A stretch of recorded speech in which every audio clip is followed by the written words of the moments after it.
无法逾越的大门第1集。离开那家工厂已经快有1年的时间了。为什么离开？是因为那天半夜发生的一件事情让我下了这个决心的。记得那是一个晚秋的普通夜晚，当时我从库房调到东大门的门房，本以为从一个守小门员到守大门员情况会有不同，可是我想错了。东大门这边进来是个停车场，因为全是货车，所以场地比较大。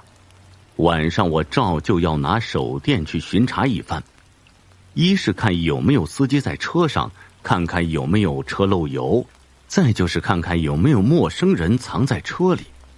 因为之前就发生过有人藏在车里，没人在的时候进厂偷东西的事情，所以才加派了人手把我调了过来。今晚巡查结束以后，我就回去门卫室去看电视了。快到12点半的时候，我那个同事老张才来，说他小孩生病，他在家照顾，所以来晚了。我们看了一会儿电视，正看得投入，突然我们听到不知道从哪儿传来了一阵女人的哭声，呜呜咽咽的，非常的凄惨。在这样的午夜听上去有些瘆人。我看了一眼同事，他也看了我一眼，不知道这大半夜的怎么会有女人哭。于是我关了电视，我们都屏着气息，侧着耳听，眼睛紧紧地盯着外面，把灯关了。房间里一团漆黑，外面的景象就清晰起来了。我扭头看着对面的小卖部，灯已经熄了，外面一片宁静，根本就看不到人影。可是那哭声却愈发的清晰起来，似乎是一面哭一面移动。仔细听了听，是从工厂内部传来的，而且很明显是朝我们这儿来的。我转头看老张警惕的神情，正要说话，他突然嘘了一声，并抬起手指着工厂深处的黑暗。我一开始就想着可能是谁家2口子吵架了，媳妇儿跑出来了吧，这是受了多大的委屈才哭得这么惨，还敢3更半夜的跑出来。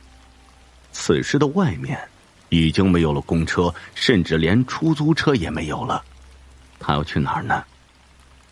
等会儿出来得好好劝劝他才行。这么想着，心里就泛起了一阵阵愤愤不平的情绪。就在这个时候，那哭声已经越来越近了。我们在黑暗里眼巴巴地向外看着，远远地看见一个模糊的身影从黑暗里飞快地跑了出来，一面跑一面呜呜地哭。就在他越跑越近的时候，我正想着拉门出去，却不料被老张从后面一把抓住胳膊，并指着外面小声地说：“你看。”我承认自己有一些夜盲症，天一黑光线不足的情况下，我看东西都是模糊的。此时我顺着他指的方向看过去，一看之下，我全身顿时冒起了一层白毛汗，头皮一扎一扎的，双腿打软的不能直立。因为我眼睁睁地看到一个女人从黑暗里跑出来，她穿着黑色的连衣裙，高跟鞋在地上发出哒哒的声音，只不过她没有头。她依旧是呜呜的痛哭着由远及近，从我们的窗前跑过，顺着紧锁的大铁门穿了过去，就消失不见了。我们瞪着眼睛望着窗外，好半天没回过神来，连惨叫都忘了。还是老张先把灯打开，我发现我们2个的脸都吓白了，一句话也说不出来。我从来没有这么近距离的看到过那种东西，而且还是以这么恐怖的造型。我们再也不敢在窗前守着了，赶紧回到里间去。里面有2张单人床，一人一个钻进被子里，谁也不敢说话，只是吓得发抖。躺了不知道多久，正要迷迷糊糊睡着，突然萌生了尿意。可能是水喝多了，但是经历了刚才的事情，实在不想出去，想着忍到天亮的。可是半个小时后，实在是忍不住了，只好起来，发现老张已经睡着了。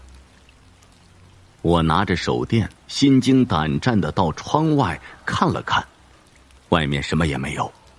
又想起刚才那个场景，就有些犹豫，但是肚子已经不允许我再耽搁了，只好硬着头皮冲了出去。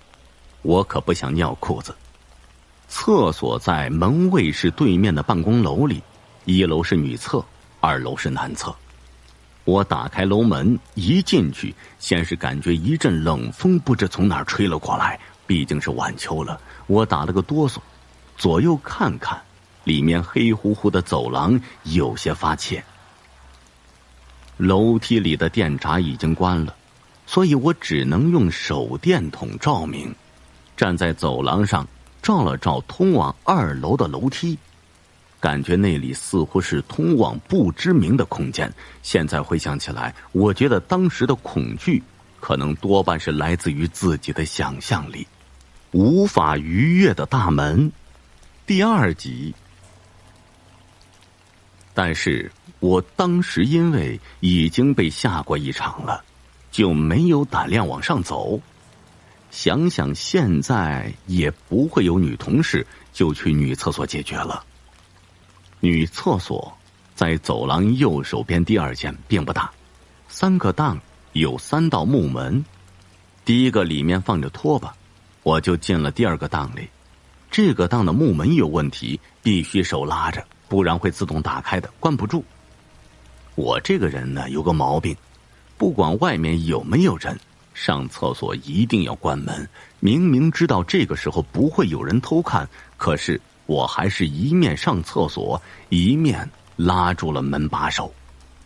等我快速的解决完，拉好拉链后，向外一推，门推不开了。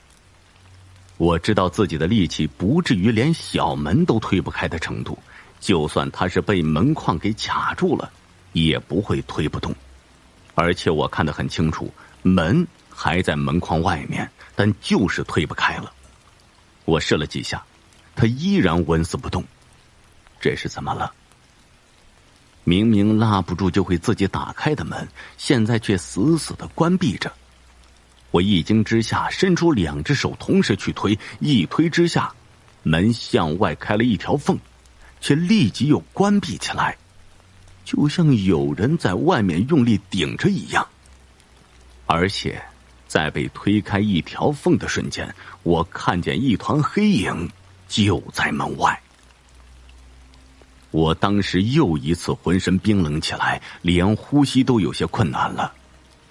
我用力的向外推，使出了浑身的力气，可是推开一点点，门又重新被顶住。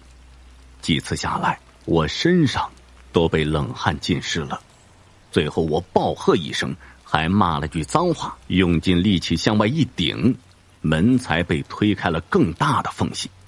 我顾不得一切，向外一挤就冲了出去。随着我感觉一大团黑影带着股寒风从我身边向外飘去，而身后的门则自动打开了，停在一旁。我转身往外跑，还好厕所大门是没有的，只有1道半截的蓝色门帘。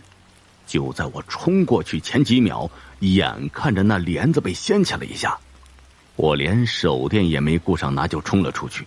可是我却一眼看见原本大开的楼门竟然正在关合着，他是想把我锁在楼里。如果我不出去，我想我就完了。我大喊着，明显已经被吓得变了声了，一个箭步冲过去，双手拉了一下门，却感觉到一股大力气正在拉着门。就在门即将关闭的瞬间，我一头从门缝里扑了出去，一只鞋就被挤在里面，我整个人向前栽倒在地，嘴也被磕破皮了。我顾不得嘴上的伤，转身往门卫室的方向跑。此时我发现我们科室的科长竟然站在门卫室外面，门卫室的灯亮着，老张站在铁门前拿着钥匙递给科长。科长是个50多岁的大叔，不知道他怎么会在那儿。当他看见我的时候，显然是怔了一下，然后冲我用力地挥了一下手，并大声说：“你上哪儿去了？给我快点过来！”我一听，朝他快步跑了过去。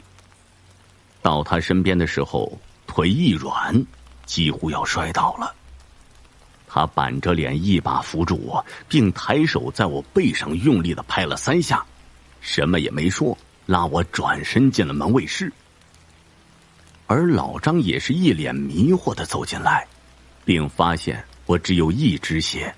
进了屋，他见我被磕破的嘴角更是吃惊，忙问我怎么了。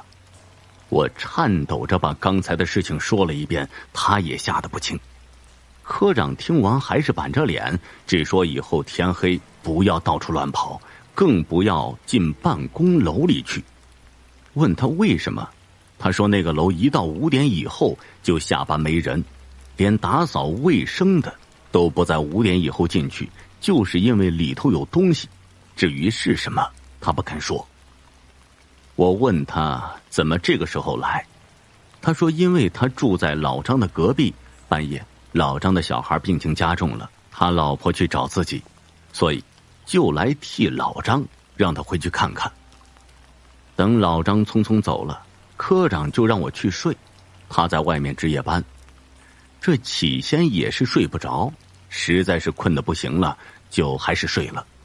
睡到一半，似乎还听到科长大声骂了句什么，但实在是太困，就没有醒来。第二天，科长在我下班前跟我说，他在门卫室门口看见我的时候，叫我赶紧过去，还在后背拍了3下，问我知道是为什么吗？其实我当时也不是很明白，只是觉得他拍完我以后，我浑身那股寒气就消散了。于是我摇了摇头，他这才告诉我，当时他看见我的时候，发现我身后跟着一个人，穿着黑风衣，头上还戴着个大礼帽，所以他让我去路灯下站着，又给我拍了几下，那东西才没有再跟着退回了黑暗里。但是快到天亮的时候，看见那东西就站在办公楼外，看着门卫室的窗子。他骂了几句，那东西才消失了。正在跟我说话的时候，突然又传来了哭声。我俩扭头一看，正看见一个中年妇女被人搀扶着，一面捂着嘴哭，一面往外走。科长一问才知道，原来在工厂深处的一排民房住着一家3口，女儿得了脑瘤，已经是晚期了，天还没亮人就没了，当时她才18岁。我突然想到昨晚看见的无头女鬼，不知道跟这件事情有没有关系。而且我之前就听说这个地方1年会死1男1女，之前已经死了一个男的，这是第2个。从那以后，科长都尽量不让我值夜班，说我虽然是男的，可八字轻，容易招阴。后来又听说过一些悚然的事情，我就决定辞职了。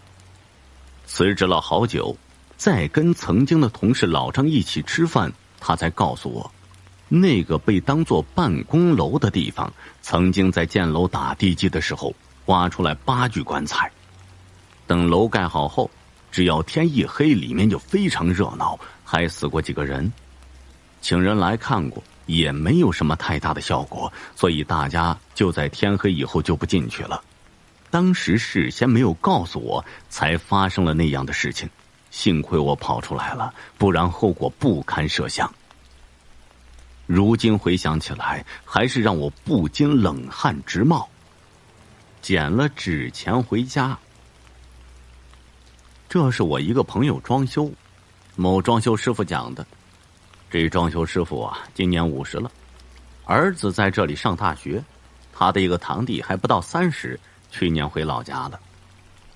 回去，堂弟在县城找了个工作，每周末回家，他老婆在镇上找了工作，隔2天休息1天，这样对他们儿子一个6岁的小孩来说，比以前只有春节才能看望父母幸福多了。堂弟为了多在家待一会儿，每次都是周一早上去上班，加上他那个工作算是技术岗，上班前要把工具什么的充分安排好，所以他每次离家都是凌晨5点半左右。今年3月份一天，他照例早上起来，推着摩托车刚打开院门，只见门口站着一个人，离得太近了，那人几乎是整个人贴在他家大门上的。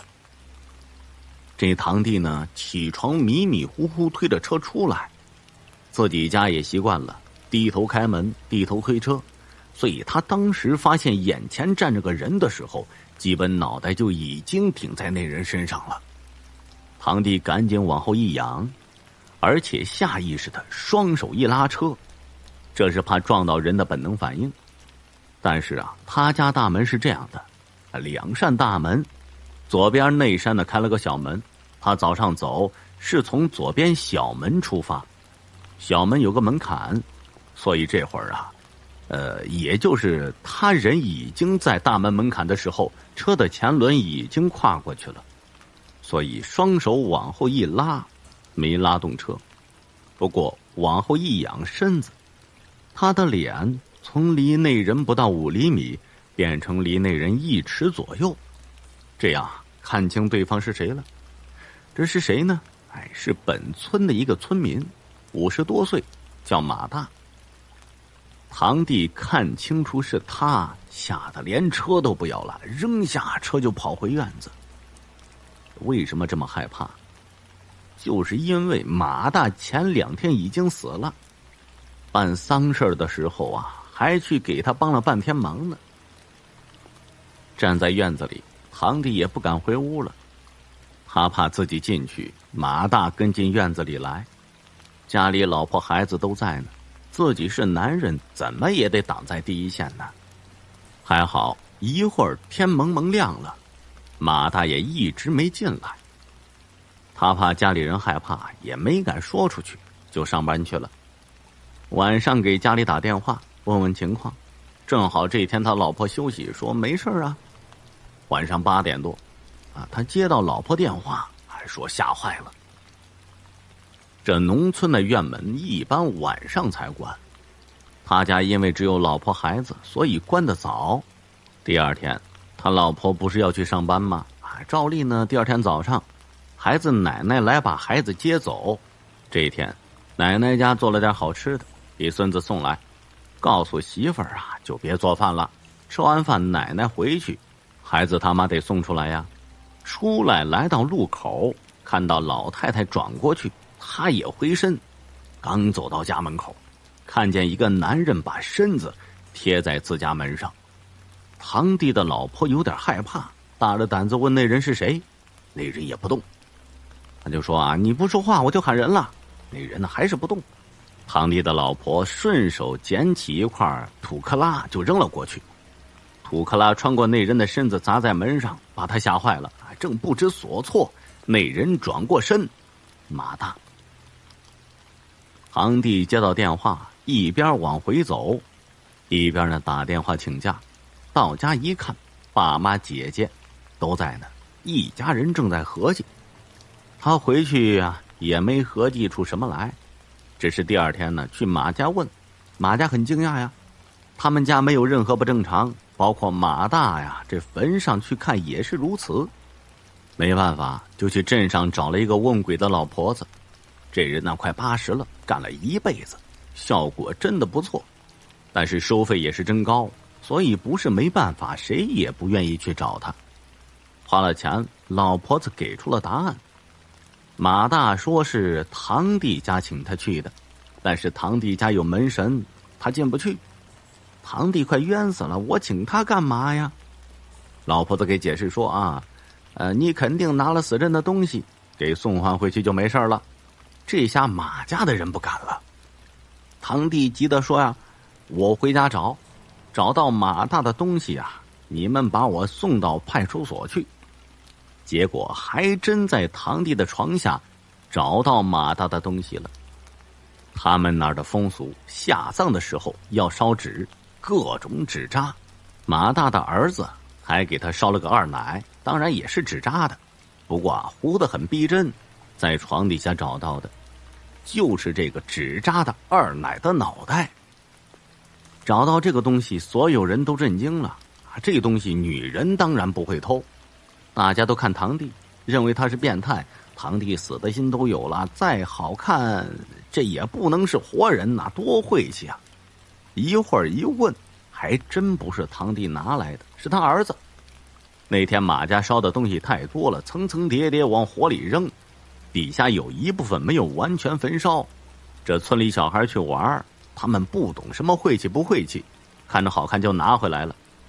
好了，这案子清楚了啊！问鬼婆也告诉他们，去马大坟上烧了赔个不是，堂弟再给掏些钱买些纸元宝，这事儿呢就算解决了。洋人阴差。刘御史在朝廷里负责监察纠合事务，监管审理重大案件和考核官员。有这么一天，他刚刚进入梦乡，梦见自己忽然被一间阴间的使族给抓住，带到一座阴森恐怖的大殿，殿中坐着一位官吏。那官吏见刘御史进来，便对他说道：“刘御史，现在阴间有一个官缺，我们知道你清正廉洁，所以才把你请来担任此官，万望不要推辞。”这刘御史连忙上前行礼，恳求道：“我家中有年迈的父母，下有年幼的子女，都需要我侍奉照料。”那官吏呢，便派侍卫取来名册查看，发现刘御史的寿数未尽，便对他说：“刘御史，你的确不应当死，不如暂时在这里做一名判官，白天让你回阳间。”刘御史呢，便答应下来，被立足带到另一间大殿，这里专门判处人们罪孽的地方，已经有5位判官，刘御史是第6位。大殿正中是主判官坐的位置，人们来来往往，暗午十分的繁忙。天亮的时候，使卒将刘御史送回阳间家中，于是他就复活了。等到夜晚，当睡着后，使卒又把他带到阴间做判官，直到天明将他送回。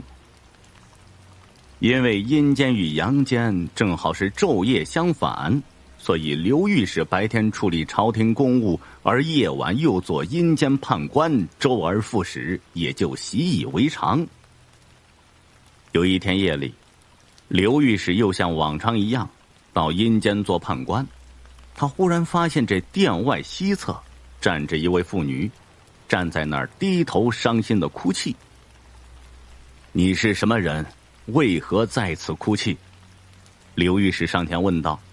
那妇人哭泣着说：“我是某某县张家湾张富贵之妻姚氏，因丈夫早亡，留下一子又不孝，所以独来此处，偷偷难过。”这刘御史一听妇人和自己是同一地方人呐，于是就说：“夫人不必担心，有话尽管说来。”那妇人听了刘御史的这番话，放下心来，说：“我儿子叫张毅。”说起这个张毅呀，违逆不孝，那是追溯到他的少年时代了。从小被父母娇惯的张毅，真是要东绝不给西，要摘天上的星星，父母也会去急着找梯子。张毅16岁那年，父亲去世，母亲姚氏每天在村里替人帮工忙碌，省吃俭用，以便给儿子积攒些钱财，好成家娶亲，所以就顾不上管教他。张毅如脱缰的野马，上学逃课打架，放学四处游荡。他不管家里的光景多难，也不体谅母亲的劳作艰辛，还是每天好吃懒做，比吃比喝。张毅想吃什么想穿什么，不能如愿时，就常常抱怨母亲，甚至耍赖胡骂。姚氏常常为他不明人理不走正道而担忧伤心，有时姚氏也会劝说几句，张毅不是置之不理，就是嫌母亲啰嗦。这姚氏说多了，张毅还和母亲发生争吵，离家出走，在外胡混几日后，像个叫花子一样蓬头垢面满身酒气的返回。就这样，张毅一天天在母亲失望垂泪叹息中长大了。天亮以后，刘御史回到阳间，连忙命人招来张毅，把自己在阴间见到他母亲的事情告诉了他，并要他尽心尽力地孝顺父母，千万不可犯下违逆不孝的恶业。这张信半信半疑地回到家中，却见母亲姚氏正坐在家中缝补衣物，并无半点异样。于是张毅根本没把刘御史的话放在心上。这过了10多天，姚氏忽然得了疾病，暴毙而亡。好人与坏人不同的地方，就是好人有了过错，能知道反省，自己认错；坏人做了恶事，不知反省，绝不认错。这张毅是有良心的人，母亲姚氏去世以后，他反省过来，深深地感到过错，痛彻忏悔，诚心改过。有一个叫陈亮的刑部官员，一天晚上，他忽然梦见了自己被2个人带着一路疾行，不知道走了多少里。前面隐约出现一座城池，城墙高耸险峻，城门是黑铁做的，城内阴气缭绕，十分的阴森可怖。陈亮被带进城门内，一直向里面走，又经过2重铁门来到内城。这是哪里呀？陈亮好奇地问。这是地狱。一个人对陈亮说。又往前行，这里有数千间瓦房，男女老少也有数千名站在左右，身带铁镣，低垂着头，周围有5、6个穿着黑衣的士卒，拿着名册在点名。凡是被叫到名字的都站出来，按顺序排成一列。陈亮排在第10位。不一会儿，又有一个官吏拿着名册，将这行人分为2列，各入各门。这陈亮呢，被带入了南门，抬头一看，有一个穿着红袍的人正坐在屋子正中，这不是别人，正是刘御史。他们同朝为官，也算是老相识了。刘御史说：现在问话必须说实话，人间每个人的善恶，这里都有记录，一丝一毫没有疏漏，所以做了多少好事坏事，我们都很清楚。当问到陈亮的时候，陈亮回答：我在朝廷中做官，年俸银有100余两，为官不贪不敛，善待父母，虽没有做什么好事，但也没做过什么恶事。当官没做过坏事，的确是很难得了。刘御史听了，便派陈亮在地府做了水监官，和自己一样，在地府当了官。陈亮统领2000余人，日夜挖河修沟，十分的辛苦。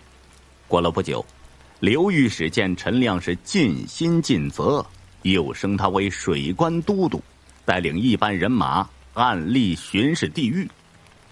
陈亮在地狱中巡视，看见许多十分恐怖极其痛苦的酷刑，有的鬼魂被针刺穿舌头，鲜血流遍全身；有的鬼魂披头散发，光着身子，被穿成一列，青面獠牙的夜叉拿着木棍在后面驱赶，将他们赶到一个被烈火烤得通红的铜柱前，强迫他们抱着铜柱，顿时全身被烧得焦黑，皮肉一片片落下，不一会儿又复生，再烧烤一遍。有的人被抛入一口滚烫的大锅，下面还烧着大火，很快就被煮的是骨肉分离破碎。地狱的惨状真是说也说不完。有一天，陈亮去请教自己的上司刘御史，请问判官大人，既无善事也无恶事，为何要到地狱来呢？刘御史就说啊，因为你没犯下恶业，所以才派你来做水官都督。你与地狱中那些受苦的人果报不同啊。刘御史回答。陈亮又继续问，那么生前要做些什么样的善事，死后才能得到好报？刘御史回答，因果是分明的，只有不断行善，让过去恶业的种子不要浮现起来，赶紧忏悔还是有救的。这时忽然来了2个鬼差，恭敬地对陈亮说道，水官都督大人，奉阎罗天子之命，由于您的阳寿未尽，将您送回阳间的时辰到了，请随我们离开地狱吧。陈亮呢，还没有反应过来，睁开眼便发现自己躺在家中床上，家人是泪眼汪汪地看着他。见他忽然苏醒，又惊又喜。父亲呐，你已经昏睡了好几天了，请来的御医都说你没救了。妻子对陈亮说道，我在地狱中亲眼看见了种种残酷的刑罚，大家如果做坏事，将来会到地狱受罚的。陈亮醒来以后，迫不及待地把地狱的情形全部告诉了身边的家人。再说这刘御史，在这以后，凡是在阴间查看名录时，每每发现自己所熟之人死亡日期，回阳间后都要告诉他们，在那生死簿上，所有人生平的罪业记载的详细无疑。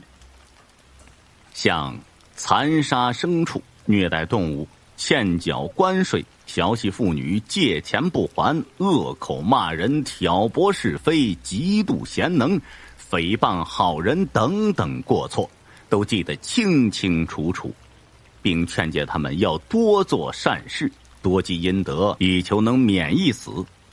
刘御史在阴间做了3年判官，一天吏卒忽然禀报说，我们已经找到了在朝为官的张尚书来代替您正式的判官，判官大人，您可以回去了。回到阳间后，刘御史连忙前往张尚书家，准备告诉张尚书这件事儿。等刘御史赶到时，张尚书已经过世。再问死亡时辰，正是地府立足告诉刘御史的时刻。有了这一段地府做判官的经历，刘御史从此更加谨言慎行，为官清廉。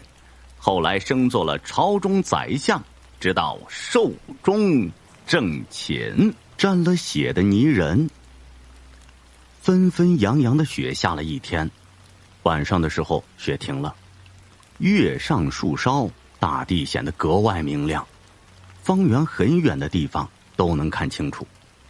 天寒地冻，冷冷清清的大街上，猎户杨大彪伸出手将头上的狼皮帽使劲地摁了摁，垂头丧气地嘟囔了一句，臭手臭手，你咋就没摸过好牌呢？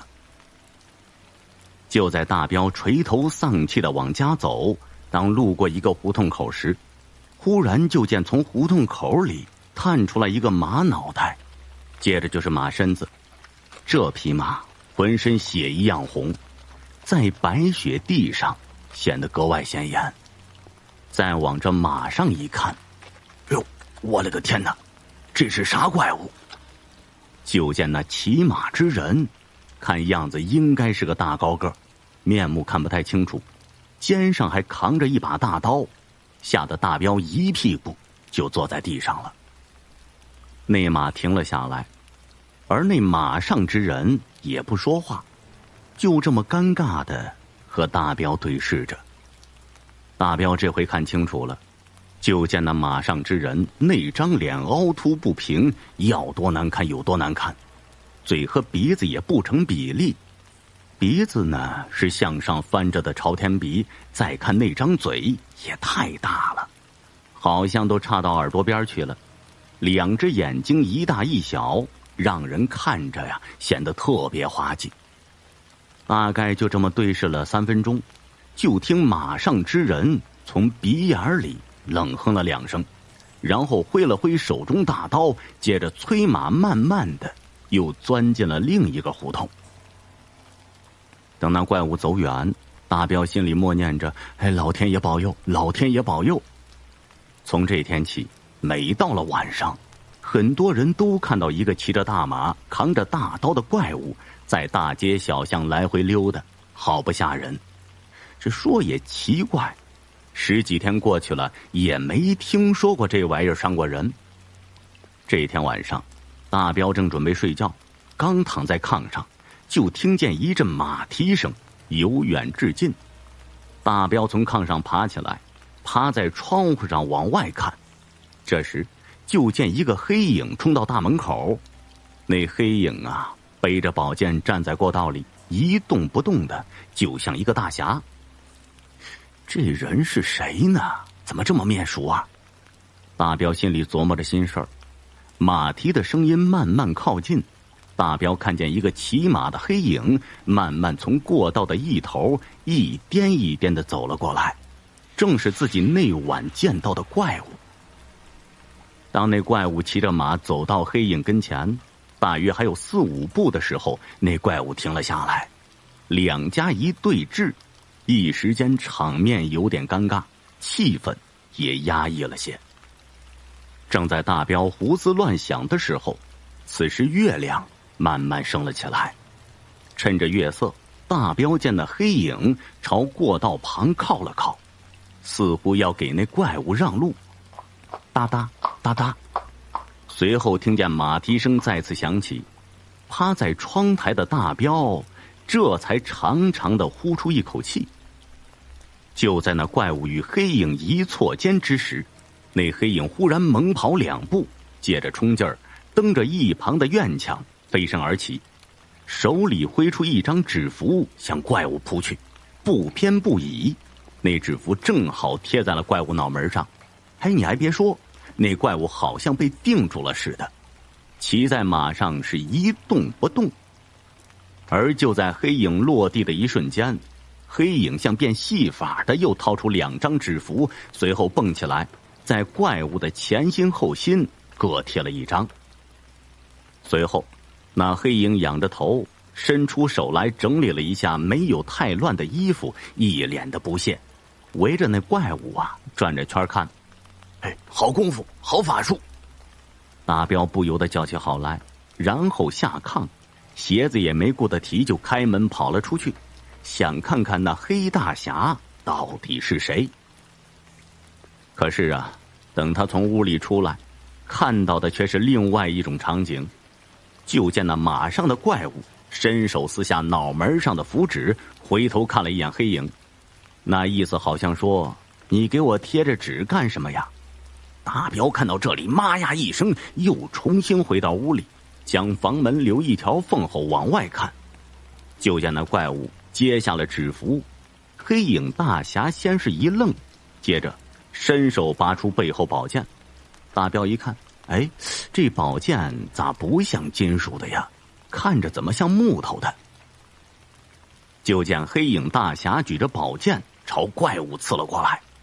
那怪物呢也不含糊，用大刀轻轻一拨，黑大侠手中的宝剑立刻就撒手了，而且身子一晃，后退几步没站稳，坐在地上。好大的力气！黑大侠说了一声，顺手在墙根处划拉了一把土，冲着怪物就撒了过去，而后撒腿就跑。大彪见那怪物向那黑影大侠追了过去，黑影大侠跑得急，路上还摔了2个跟头。大侠，往那边跑！哎！大彪一声叹息，赶紧打开房门也追了出去，因为他知道那黑影大侠跑的方向是条河。等大彪找到黑影大侠的时候，就见他抱着一块大冰块，正在那哆嗦着呢。而那怪物此时啊却不见了。二叔救我！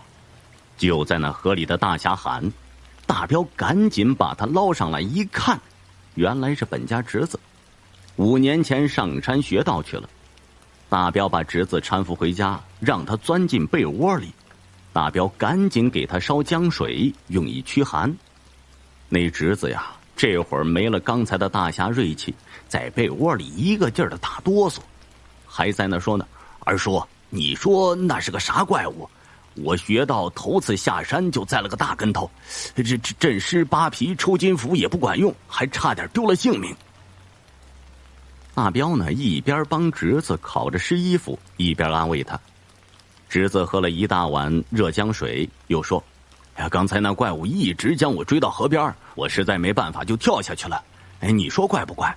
那怪物见我跳了河，立刻就回去了。”听到这儿，忽然大彪一拍腿说道：“哎呀，我知道那是啥玩意儿了，怪不得看他样子那么熟悉，我以前见过。”侄子听得起劲儿，裹着被子坐在炕上问：“二叔，你说这是啥玩意儿啊？”“泥人，怪不得他会怕水。”大彪说着，起身来到里屋，拉起正在酣睡的儿子问：“儿子，有一次你和几个小孩在院子里和泥巴捏人，当时我看见你流鼻血了，那么你还记得不记得你捏的那个泥人现在放在哪儿了？”这儿子呢，使劲揉了揉眼睛，想了想说：“记得呀，当时我和狗蛋他们一起玩泥巴，那天还流了鼻血，我也没在意，也为了好玩，后来我就将马捏成了大红马，还捏了一把扛大刀的人骑在马上，我用树枝给泥人弄了2只眼睛，一大一小。当时狗蛋他们嘲笑我说捏得难看，我就放在村口的桥洞里了。”“明白了，明白了，孩儿啊，你接着睡吧。”大彪说完，让儿子继续睡觉，而后走出屋去见道士侄子。大彪说：“哎呀，听老辈人说，什么东西一旦沾了人血，放在不见阳光不见人的地方749天，这东西啊就会成魔出来作怪。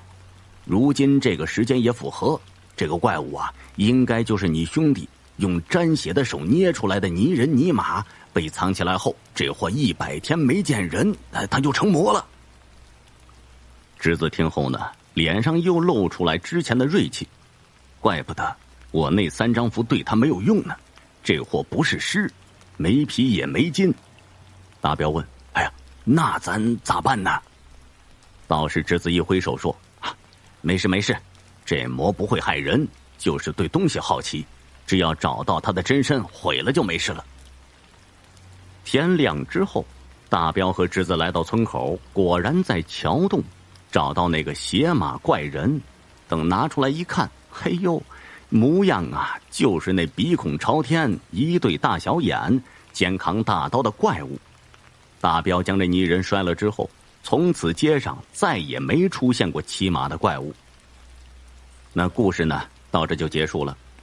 据坊间传闻，沾了血的东西不能乱扔的，因为有些物件一旦沾了人血，放在不见阳光不见人的地方，749天之后，这个东西就会成魔出来作怪。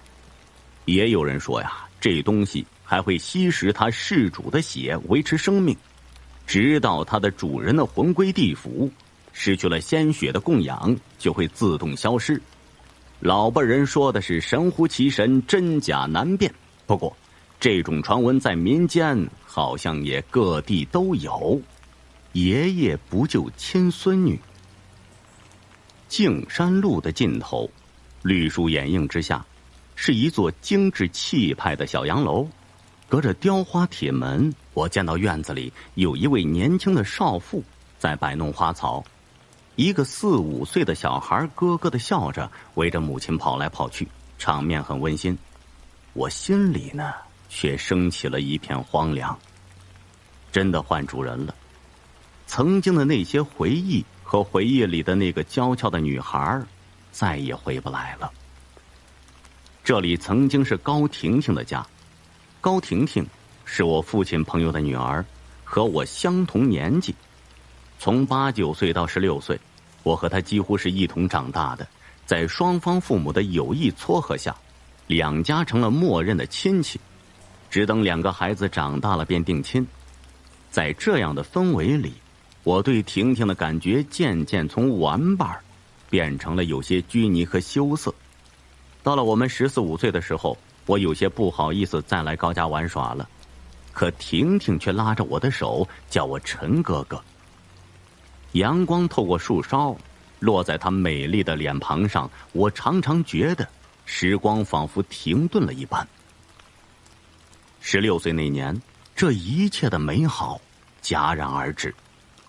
婷婷突发了急性的白血病，只几个月的时间，我眼见着婷婷从活泼伶俐变成了苍白柔弱，在温暖的光照在她脸上，都泛出冰冷的白。我努力的想说些什么去安慰她，婷婷倒是先笑了，说：“陈哥哥没事的，我父母说我哥哥的骨髓可以治好我的，他们去和爷爷商量了，过了不多久，我就能和你一起出去玩了。”这高家的事情呢，我知道一些。婷婷有个哥哥叫高秋远，比我们大上近10岁，是高家产业的接班人。高家的爷爷虽然不在明面上管理公司了，可仍是一言九鼎的老太爷。高家父母对高爷爷很是敬畏，平常我见了不苟言笑的高爷爷，总觉得难以亲近。婷婷自小受着父母和哥哥的疼爱，既然有办法治疗，那必然就会没事的。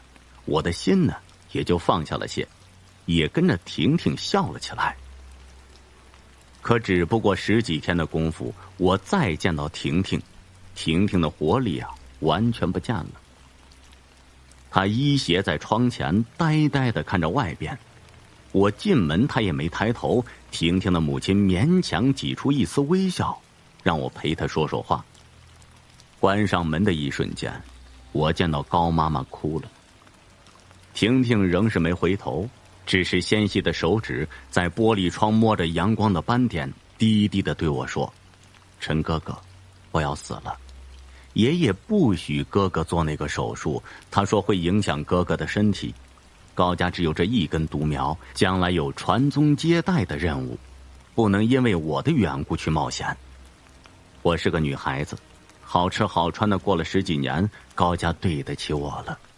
得了这病，就是我的命，我的命，陈哥哥，我害怕。”后来婷婷死了，那个记忆中喜欢撒娇的女孩变成了照片上的一块色彩，越来越淡。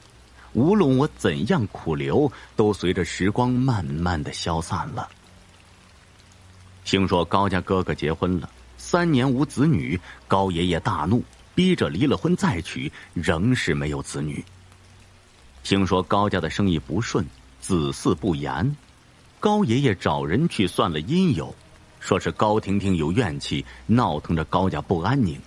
高爷爷狠了心，开了高婷婷的棺木，尸骨倒置，又钉了长铁钉，制了个什么镇魂转运的风水局。我怒火攻心，想要去找那个高家的狠心爷爷闹一场，问问他为什么这么对待亲孙女婷婷，就因为她是个女孩子。我父亲拦不住我，给我一个耳光，按住我说：“儿子，你是什么身份去管高家的事儿？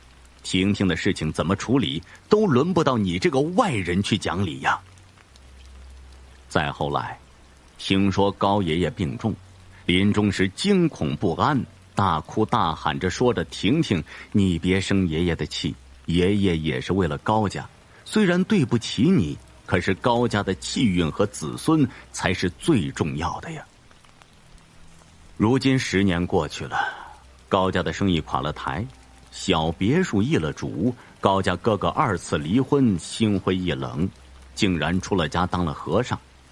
高家父母花白了头发，也没了东山再起的精气神儿。朋友帮衬下，搬到了乡下去住，日升月落，相对叹息流泪，不知道他们可还想起那个早夭的女儿婷婷。我又看了一眼别墅的母子，转身离开了。耳边好像又响起婷婷滴滴的声音。得了这病，是我的命。什么是命？我害怕。勿忘我，第1集。我的同学赵峰邀请我去他家吃饭，当时正是星期六的晚上，第二天不用上班。赵峰提议喝点啤酒，说完就转身出去买酒去了。而我在百无聊赖之下，打开了窗户，开始欣赏窗外的夜景。不知道过了多久，门被忽然打开了，一脸惊慌的赵峰冲了进来，拉着我就往外跑。他似乎看到了什么可怕的东西，脸色苍白，浑身颤抖。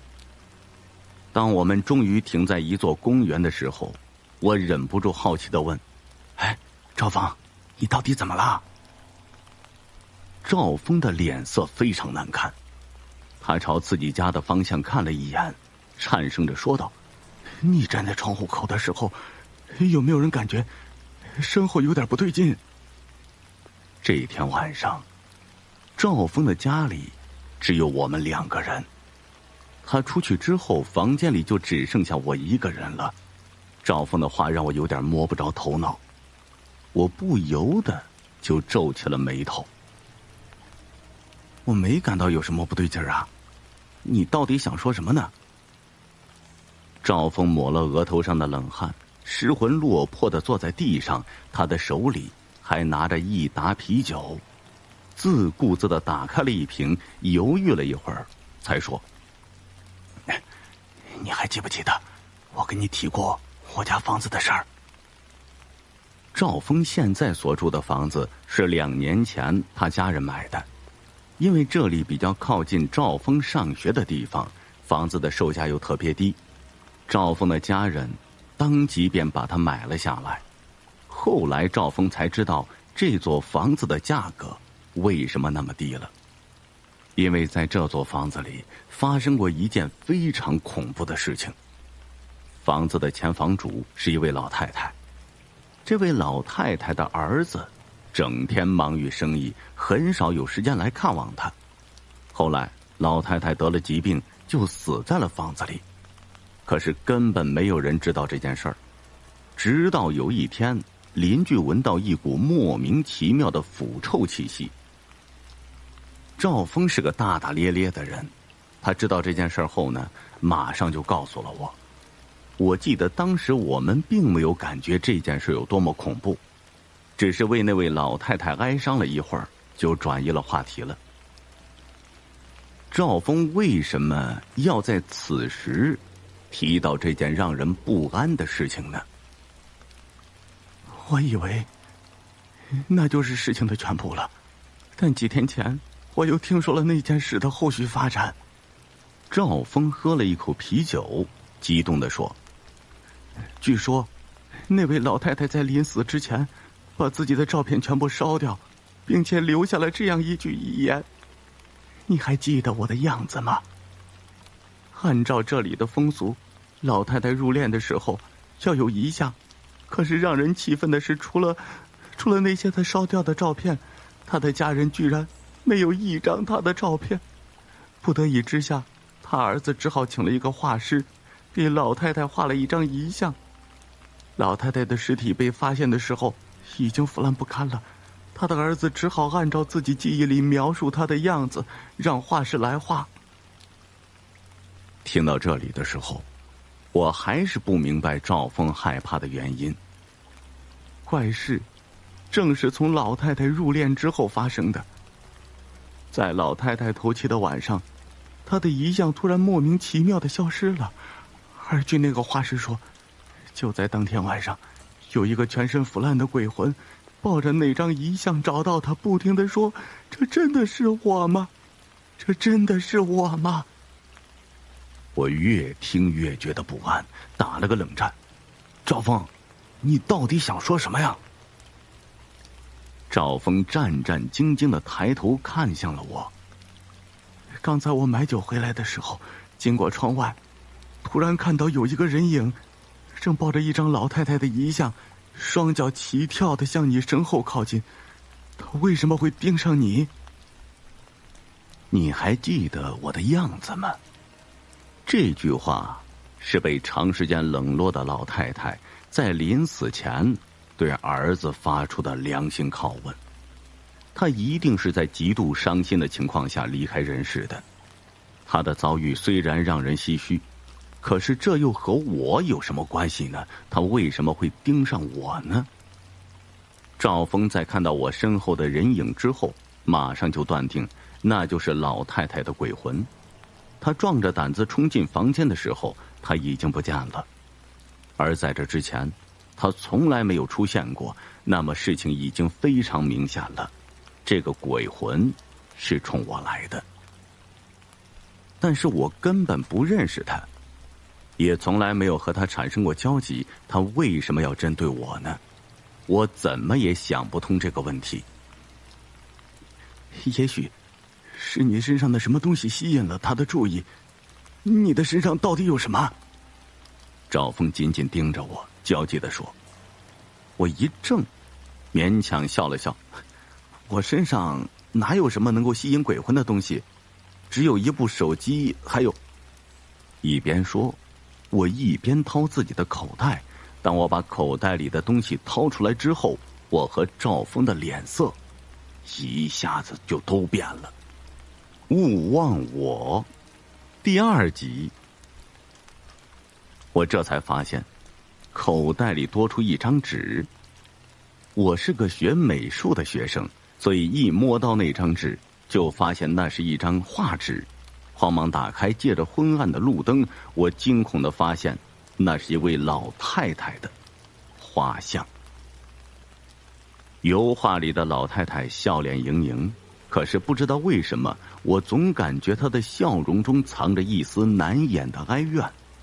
这一定是那位老太太的遗像。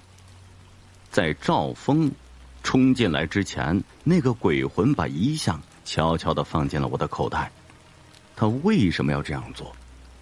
想到这里，我的心终于狂跳起来。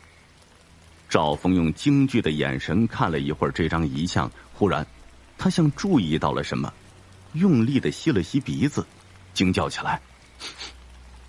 这张画像的味道和你身上的味道非常相似。我一下瞪大了眼睛，隐隐约约明白了这究竟是怎么回事。在来赵峰家之前，我正在创作一幅油画，而我所用的颜料比较特别。这种特别的颜料是我在一个同城交易网站上买来的。卖家曾说，这种带有特殊气息的颜料是他定制的，专用的。他最近决定放弃绘画事业，所以呢低价出售。正是他的画吸引了我，收到颜料之后，我马上开始作画，接着就来到赵峰家了，颜料的气味也就留在了我的身上。你的意思是说，我身上的气味吸引了那个鬼魂？说出来身上的气味来源之后，我马上就说出了心中的疑问。赵峰激动地点了点头，只有这一种可能了。这张画用的颜料和你用的颜料一模一样，这绝不是巧合。那个卖给你颜料的人一定知道什么。定制专用的颜料只有那些卖家才会用，也就是说，和那个画遗像的画师很可能是同一个人。我急忙用手机打开那个同城交易网站，找到了卖家的地址。他所住的地方离我们所在的地方并不远。我和赵峰拦了一辆出租车，向卖家的地址进发。半个小时后，我和赵峰就站在一栋破旧的房子前，就是那位卖家的家了。奇怪的是，房子没有大门，门洞就这样敞开着。房子非常大，没有门铃。我知道，就算我们大叫，房子的主人也应该听不到我们的声音，倒不如直接走进去。打定主意后，我和赵峰就走了进去。一进大厅，我们吃了一惊。只见大厅的墙壁上都蒙着黑布。赵峰吸了吸鼻子，忽然脸色一变，黑布的后面好像是油画。我好奇地掀开了其中一块黑布，就在这时，一阵冷风从门洞里吹了进来，墙壁上的黑布突然全部掉了下来，露出了黑布后面的油画。我惊恐地瞪大了眼睛，因为我和赵峰看到黑布后面的油画全都是那位老太太的画像。虽然我一眼看出那都是老太太的画像，不过油画各自的细节方面还是有所不同的，乍一看就像是无数个长相相像的人。让我确定他们是老太太画像的原因是他们脸上的笑容和我口袋那幅油画上的笑容是一模一样。你终于还是找来了，没想到这么快。一个干涩的声音从我们身后响起，我和赵峰猛地回头，就看到一个身形消瘦的男人正从楼梯上下来。你卖给我的颜料？我刚想说自己的来意，男人冷笑着打断了我。他找上了你，对吧？你来这里是想知道他找上你的原因，那么咱们就别浪费时间了，我来告诉你这是怎么回事儿。故事的主角是一位画师，这位画师非常有天赋，他能够根据别人的描述画出这个人心中所想的东西。有一天，一个富商找到这位画师，让他帮自己的母亲画一幅遗像。画师没能抵挡住这高额的报酬的诱惑，应承了下来。富商一边回忆自己母亲的样子，一边向画师描述。说着说着，富商忽然像个孩子一样失声大哭起来。原来他最近一段时间忙于生意，对自己母亲的样子记忆居然有些模糊了。我终于明白我妈为什么留下那么一句遗言了。我再也看不到她的脸了。这就是那位富商当时对我说的话。幸好最后遗像还是完成了，看到遗像之后，富商只是哭，什么话也没说。不久之后，他把自己的财产全部捐给了养老院。男人叹息着摇了摇头。他终于在悔恨中醒悟，而我却开始陷入一场可怕的噩梦。勿忘我，第3集。画师完成遗像的第7天夜里，正在作画的他忽然听到门前有跳动的声音，不一会儿这声音就停止了。接着门被推开，一个浑身腐烂的人抱着他那张画的遗像跳了进来。这真的是我吗？这真的是我吗？那个人影不停地问画师同样一句话。画师马上明白过来了，这就是遗像上那个死去的老太太。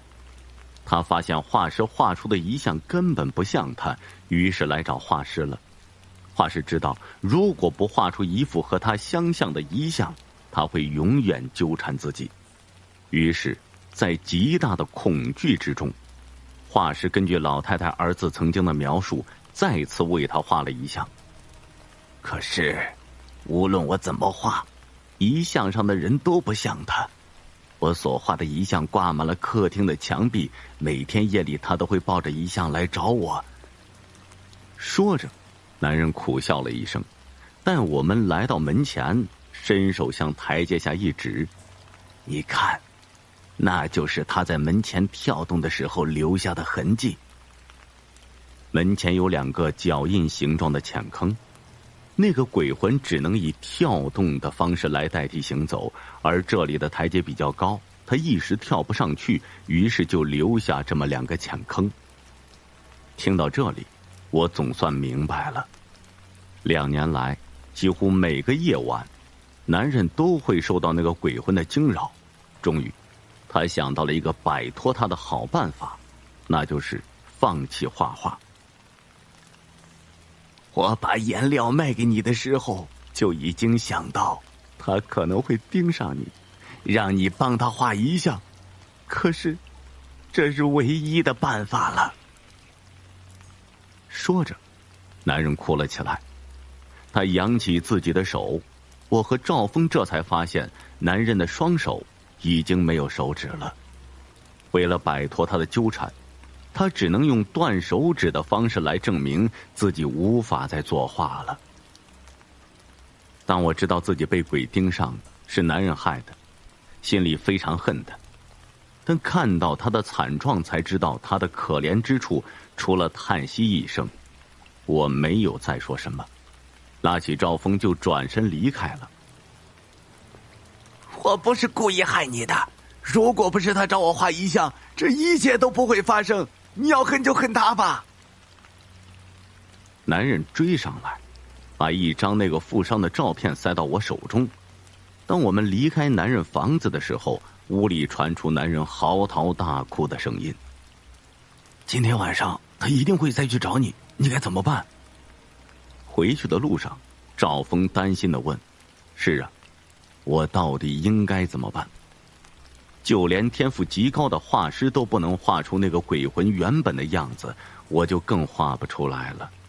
那么摆在我面前的就只有两条路了，一是忍受鬼魂的纠缠，可是长久下去我肯定会因此疯掉。第二条路就是像那个画师一样把自己的手指斩断，但是这样一来我就永远无法再作画了。这两条路无论哪一条对我来说都是噩梦。和赵峰分开之后，我战战兢兢回到自己的画室，用10来把凳子摆了一个高台，在上面作画。这样一来，那个鬼魂就无法跳上来，我也稍稍能放心一些。夜色越来越重了，我坐在高台上仔细地观察富商的照片和那张遗像，想要找到两者的相似之处，说不定还真的能画出一张和他长得相似的遗像来。可是画着画着，我猛然想到一个问题，这2年来画师为他画了无数张遗像，都没有一张令他满意的，我一定也无法画出让他满意的画来。冷汗难以抑制地从我额头上流淌下来。就在这时，我听到门外响起了双脚跳动的声音，接着吱呀一声，门被推开了。后背一阵发麻，我的身体僵硬起来。那个跳动的声音慢慢接近，停在了我的身后。一股腐臭的气味从身后传了过来。他终于还是来了。巨大的恐惧之下，我努力地集中精神去看眼前的遗像和富商的照片。看着看着，我忽然眼睛一亮，伸手拿起了画笔。1个小时后，满身大汗的我用颤抖的手把画好的画递到身后。我感到一双木头一样干枯的手接过画，很快身后再次响起了跳动的声音，那鬼魂离开了。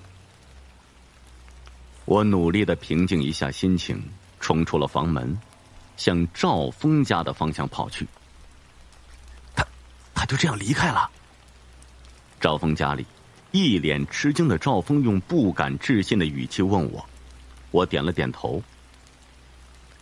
那个画师用了2年的时间都没有画出他的样子，你是怎么做到的？赵峰忍不住叫了起来。我轻轻摇了摇头。其实我根本没有画出他的样子。当那个鬼魂来到我身后，我无意中看到照片那个富商的样子后，一个大胆的想法出现在我的脑海里。我一共画了2幅画。第1幅画是那个富商的画像，画上他满脸笑容。第2幅画就是那个鬼魂的遗像了。不过我所画的遗像是他的背影，根本没有露出他的样子来。2张画并排放在画板上，背景我做了处理。乍看之下，第1幅画上的富商正盯着遗像上的人脸微笑。那是孩童一般的笑容，只有面对自己母亲一个人才能放下所有的防备，笑得像个孩子。那个鬼魂看到画像上的富商，在冲遗像露出了孩子的笑容后，他终于无法否认，那张只有背影遗像的脸就是他了。赵峰目瞪口呆，迟疑了一会儿，惊讶地问：“你怎么就能确定你所画的笑容只有在面对自己母亲的时候才会出现？”我知道赵峰为什么这么问，因为他知道我的妈妈在我很小的时候就去世了，我从小就没有母亲，怎么可能会理解那种笑容呢？我很小的时候就很羡慕有妈妈陪伴的人，所以我经常观察那些孩子和母亲之间的反应。那种笑容我渴望展现，所以它深刻地印在了我的心里。可惜我永远无法展现那种笑容了。赵峰怔怔地看了我一会儿，忽然站起身来，抹了眼角，向门外走去。打开房门的瞬间，我看他拿出了手机。妈，没事儿，我就是想和你说说话。门外响起了赵峰打电话的声音。那个鬼魂为什么要把那张遗像放进我的口袋呢？赵峰出门之后，我一直在想这个问题。我疑惑地把那张遗像拿了出来，仔细看了一会儿，翻到了遗像的后面。突然我一下瞪大眼睛，遗像的后面有一行小小的字：小雨，我帮你把他赶走了，以后要小心。小雨是我的乳名，只有我的妈妈才会这样称呼我。原来这张遗像并不是那个鬼魂放进我口袋里的，是我的妈妈出现并赶走他，夺走了他手里的遗像。为了让我知道那个纠缠我的鬼魂的样子，他把遗像放进了我的口袋里。他一直都在我身边，从未曾离开过。就在这时，一只冰冷的手从身后轻轻抚了抚我的头发，我一怔，终于展颜笑了起来。此时的我一定笑得像个孩子。望夫石。小兰是村里最美的姑娘，那条乌黑的大辫子垂于腰际，一双大大的眼睛像宝石一样闪动着光芒。她的笑容永远挂在嘴边，看上去让人感觉到亲近。她是个孤儿，自小就一个人生活在河边的小木屋里，小的时候靠着村里人的接济生活。当她长大以后，就靠着给人洗衣服度日。这天，小兰提着篮子坐在河边上为人洗衣服，拿着手中的木棒对着衣服是敲敲打打，哼着快乐的歌曲，心里说不出的高兴。当他感觉到自己有些劳累，抬起头来准备擦汗时，发现河中居然漂浮着一个人，这可把小兰给吓坏了。他对着河中呼唤了2声，没有得到应答。难道那个人已经被淹死了吗？小兰有些怀疑。不过小兰是个善良的姑娘，没有亲自看到那人的死亡，她不会置之不理的。小兰深吸了一口气，跳入了河中，游到那个人的身边，将那人拖到了岸边。将这个人平放在地上，小兰仔细地观察这个人。这个人的身上全是密密麻麻的伤口，通过观察，小兰知道这伤口不是岩石刮痕，而是利器所伤。难道这个人是受伤之后坠入河里的？小兰思考着，哎呀，不管了，还是先救人吧。小兰收拾好清洗的衣物，将那人背在背上，回到了自己的小木屋中。那人的伤势很重，一连好几天都高烧不退，在睡梦中还经常喊打喊杀的，让小兰一阵犹豫，自己是不是救了一个山贼啊？当这个人清醒的时候，第一件事不是感激小兰，也不是询问自己在哪里，而是呼喊着要找自己的刀。这位大哥，是我把你从河里救上来的，当时你的身上并没有刀啊。小兰强压着内心之中的恐惧，对那个人说道。听到小兰的话之后，那人沉默了，沉默了好久，才对着小兰一抱拳：“姑娘，谢谢你救了我，请问我昏迷了多久？”“你已经昏迷了半个多月了。”小兰回答道。半个月了，完了，我的兄弟都没了，不行，我得去给他们报仇。那人说着就要下床，却不想身体虚弱至极，一头栽倒在地上。“你都这样了，还谈什么报仇啊？先养好身体再说吧。”小兰将那人扶到床上。几天之后，那人的伤势逐渐恢复了一些，可他的精神却一直处于悲伤之中，仿佛有着极大的心事儿。“你好像有什么心事，能说给我听听吗？也许说出来就会好受一些了。”小兰安慰地说道。那人沉思了一会儿，望着小兰的眼睛，语气深沉地说道：“我叫薛平，乃是守卫边疆的将士。边疆遭外敌袭击，形势危急，城池将破。将军命我换上布衣，前往京城求援。在出城的路上，遭到了敌人的袭击，护送我出城的上百个兄弟全部战死了，只有我一个人活着逃了出来。我身负重伤，骑着战马日夜兼程，赶往京城报信。没想到路过河边的时候，实在坚持不住了，落下了战马，坠入河中。如此，我那些守城的兄弟……”薛平一边说着，一边往下流下了眼泪。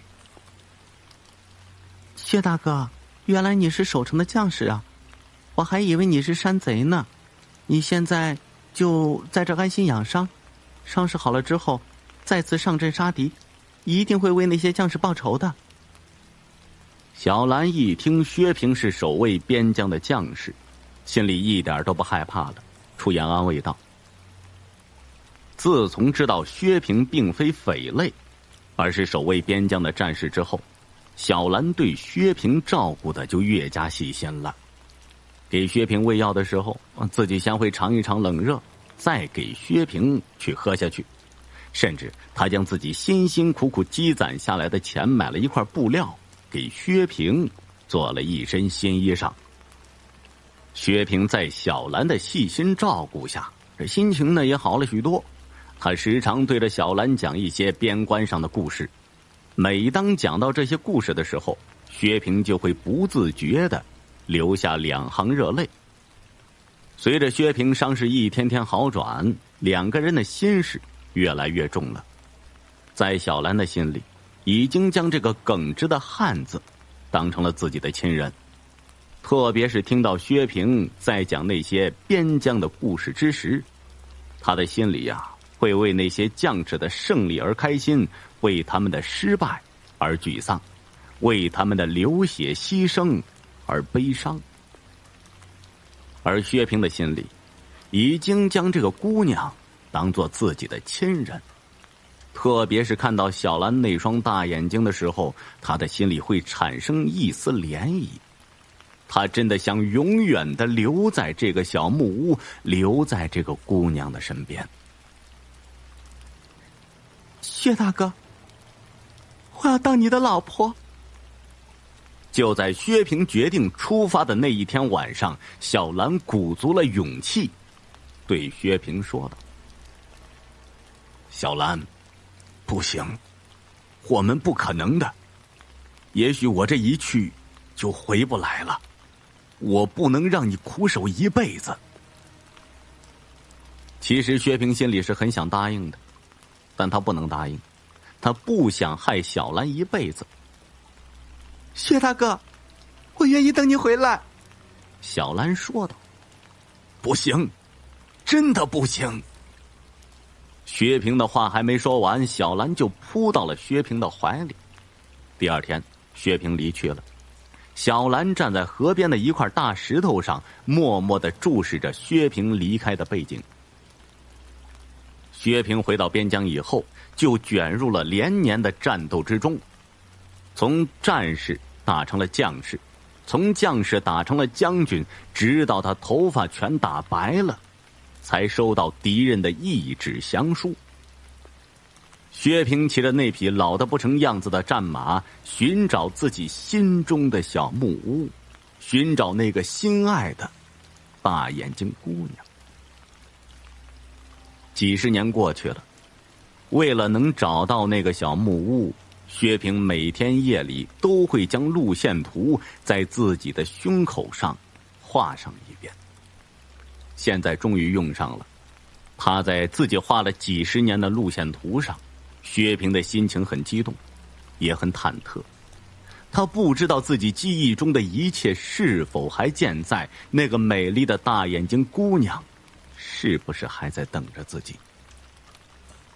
那条河流，那个木屋终于出现在面前，可是那个大眼睛的姑娘却不在了。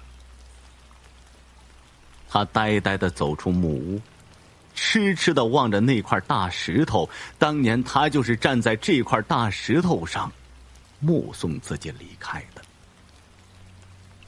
当他走到巨石之前，巨石上真的出现了一个影子，就是那个朝思暮想的大眼睛姑娘。他跑过去将她搂在怀里，却是两手空空，什么都没抓到。薛大哥，我已经死了，我害怕等不到你回来，就将魂魄寄托在这块巨石里。只有在这巨石之中，我才能等得更久，才更有希望等到你回来。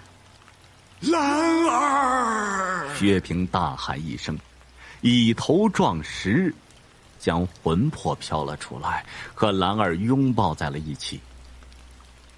从此之后，薛平和兰儿一同寄居在这块大石头之内，后人将这块巨石称作为望夫石。吃母第1集。夜，漆黑，风，狂怒。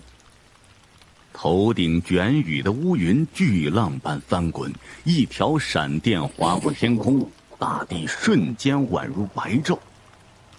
狂风暴雨中，周亦飞一身白色的雨衣，鬼魅般地站在景湖春苑25号别墅门口。雨水不断从帽檐落到他的额头上，又顺着脸颊滑进脖子，一阵冰凉。为他开门的是中年妇女，保姆的模样，衣着朴素，只是神情木然的，还有些冷冰冰的。是周小姐吧？周亦飞点点头，拎着行李随他进了门。我是这家的保姆红妈，周小姐先行自便，先生一会儿就下楼了。说完不待他答复，红妈便径直离去。好奇怪的人。周亦飞心中暗想，这偌大的客厅灯光幽暗，环顾四周奢华至极，富丽堂皇的装潢，超级名贵的真皮沙发，茶几不知是用何种稀有木质，在黑暗中闪闪发光。茶几下铺着澳洲来的皮毛地毯，墙边架子上摆着各类瓷器玉器，文玩古董，想来每个都是天价。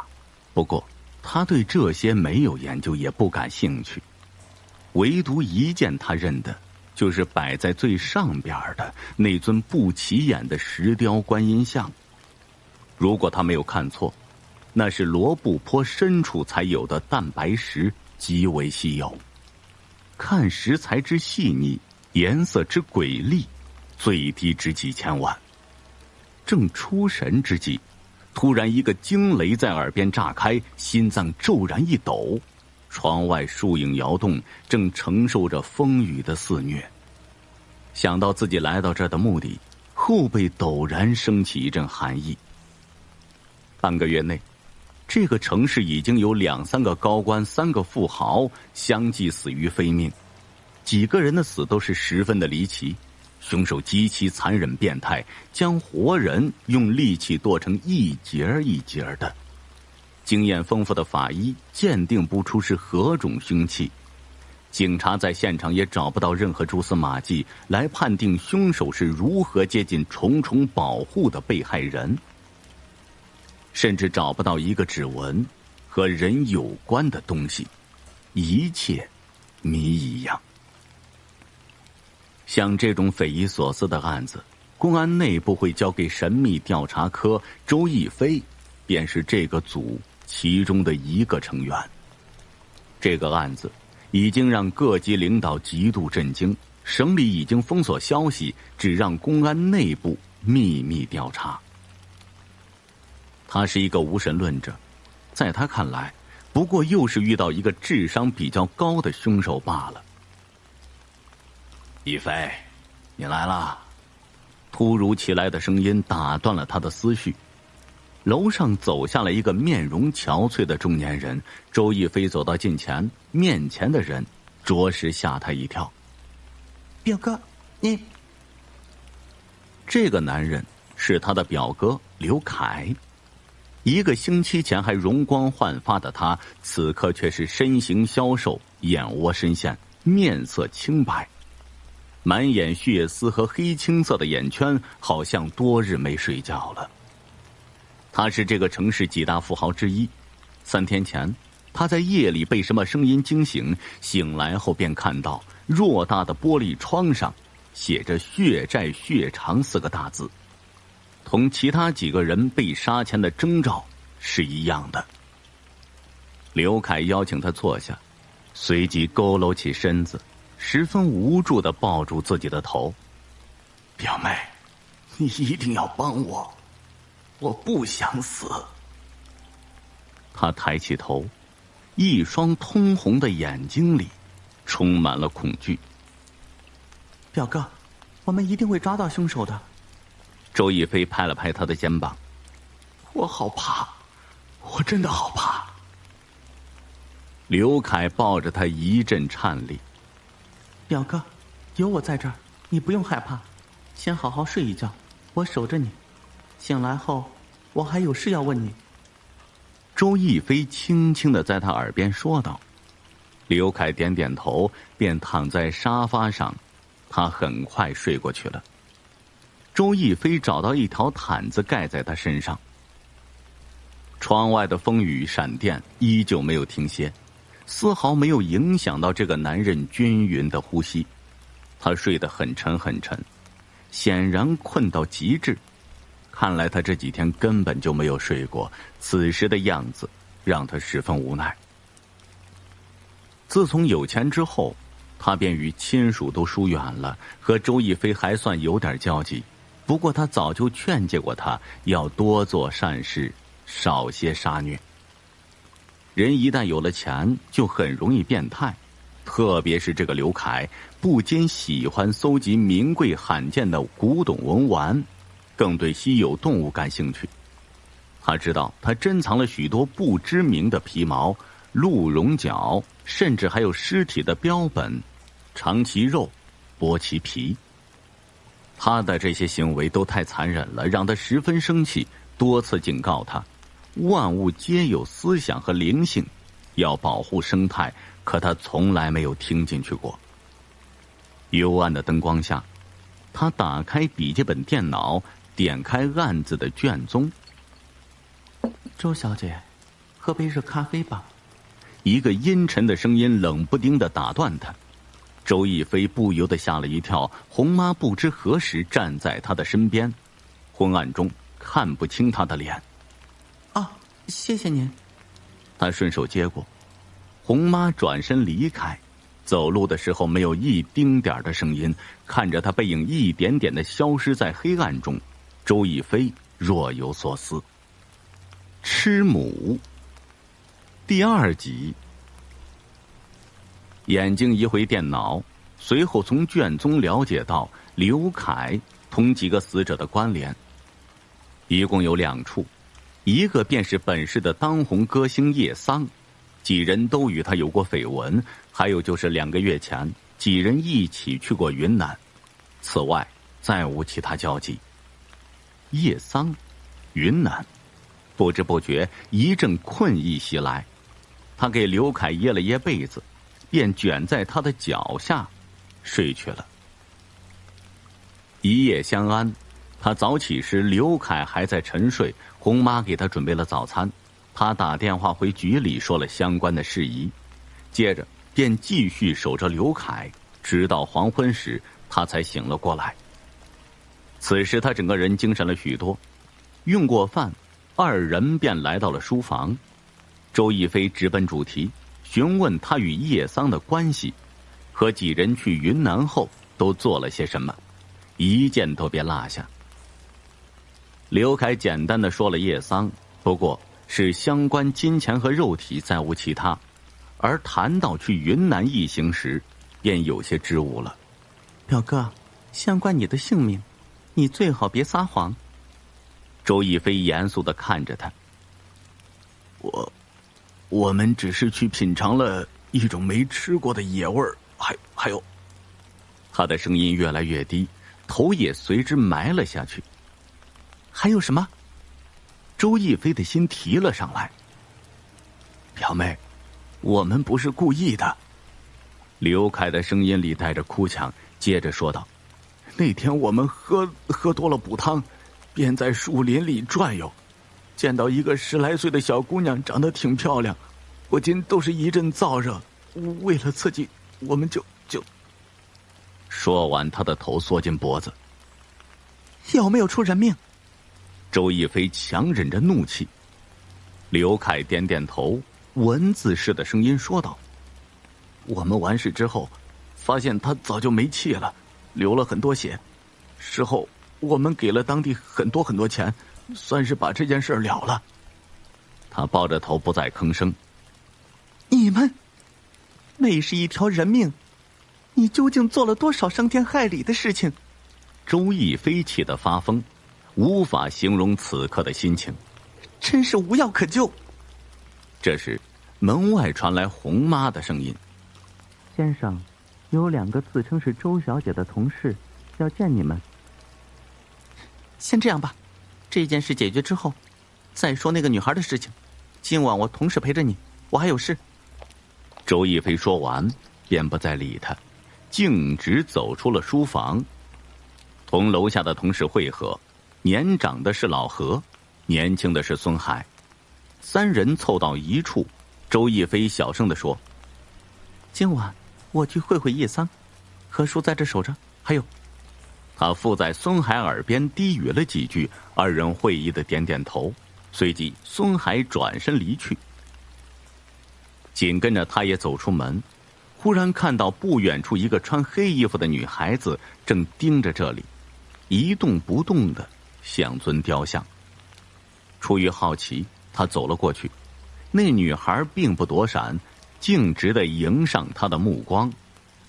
周亦菲怔了怔，第一次见到如此灼热的目光，似是能将人烧伤。面前的女孩20出头的样子，十分清秀，略显消瘦，只是那双大眼睛太迷人，似有无数颗星星在里面闪烁。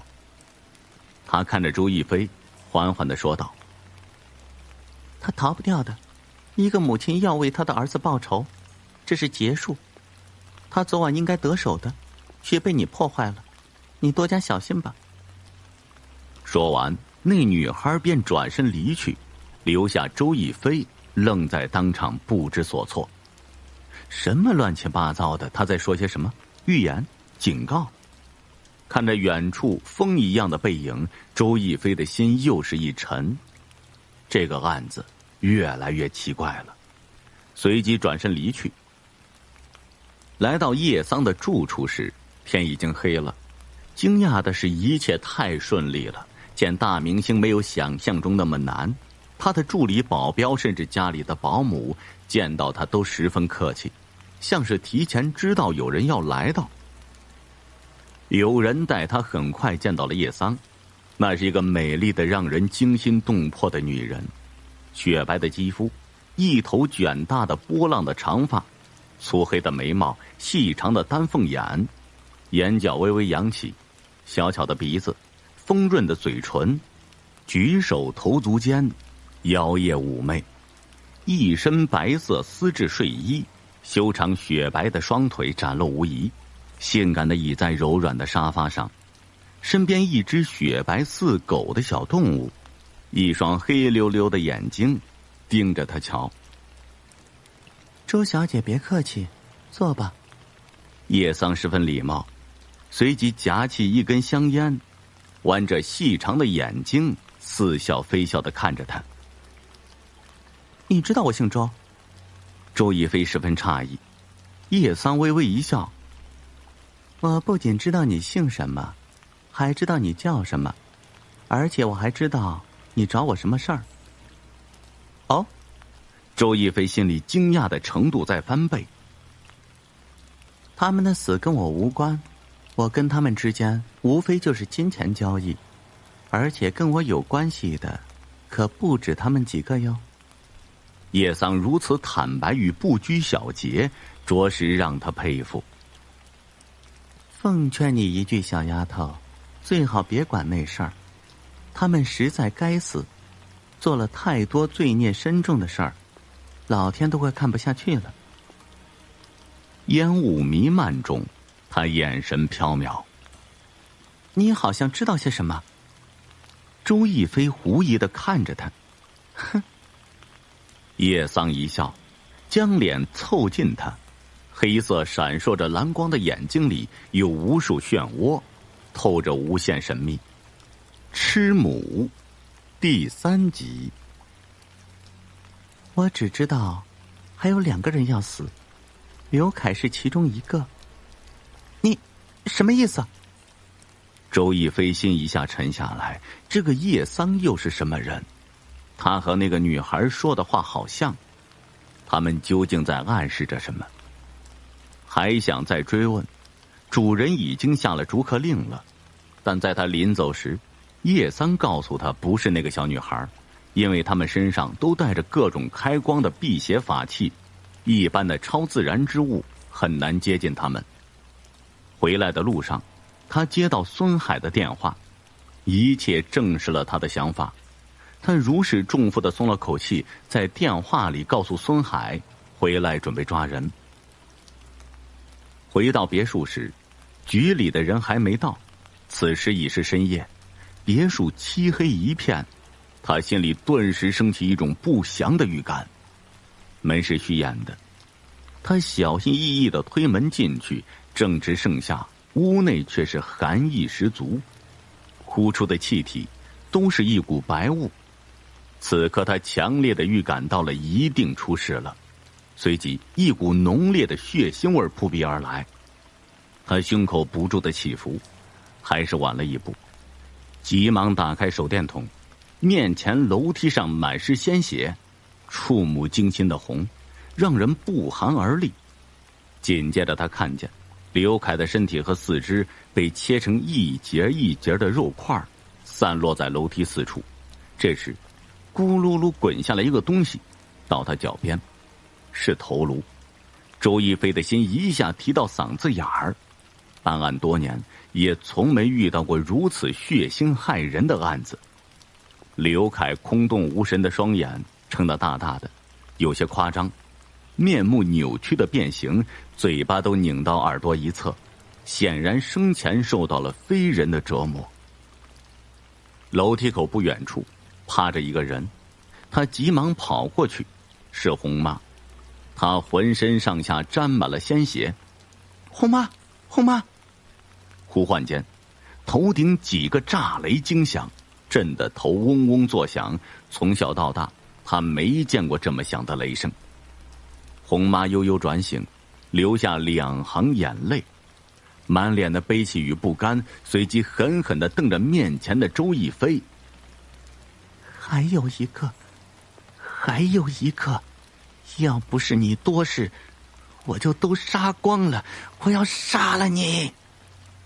说完，他一双枯木般的粗糙大手死死掐着他的脖子。姑妈，你……周亦菲奋力挣扎，这时一个闪电带着火光从窗户照射进来，所有电器一阵电光火石，顿时满屋火星飞溅，砰啪作响。红妈突然松开手，直愣愣地向后仰去。屋内突然凭空刮起一阵旋风，似哭似嚎的呜咽着，随即溜出门去。门外一个黑色的人影，像是早已经等候多时，见此忙追着旋风而去。周亦菲挣扎着起身也追了上去。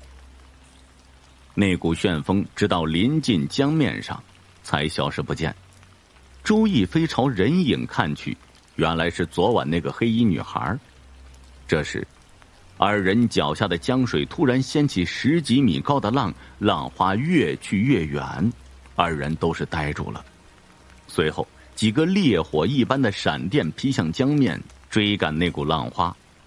不多时，远处的江面上便燃起了熊熊大火，那火光不住涌起，是个圆柱形火柱，不时飞出江面几10米高，不知何物。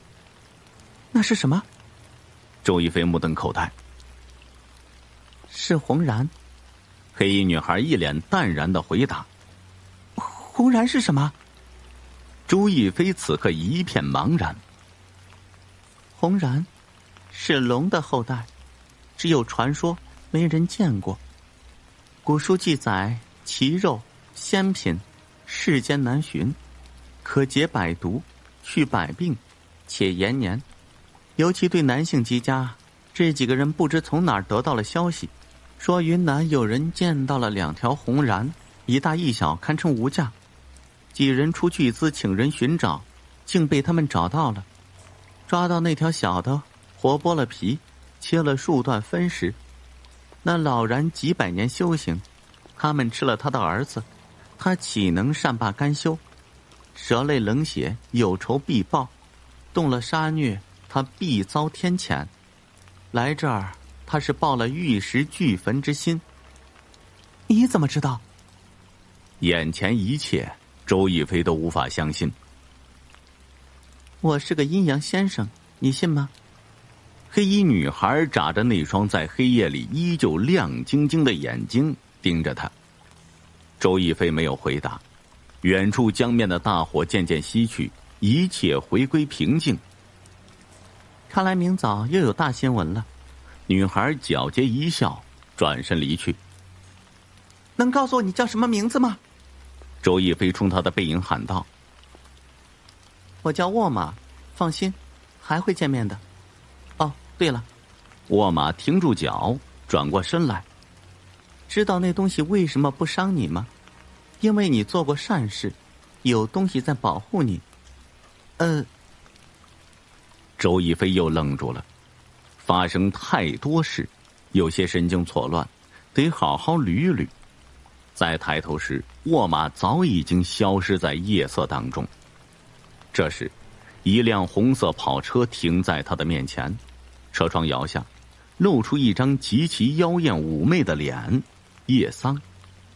周亦菲一脸不敢置信。上车吧。叶桑妩媚一笑。你怎么会出现在这儿？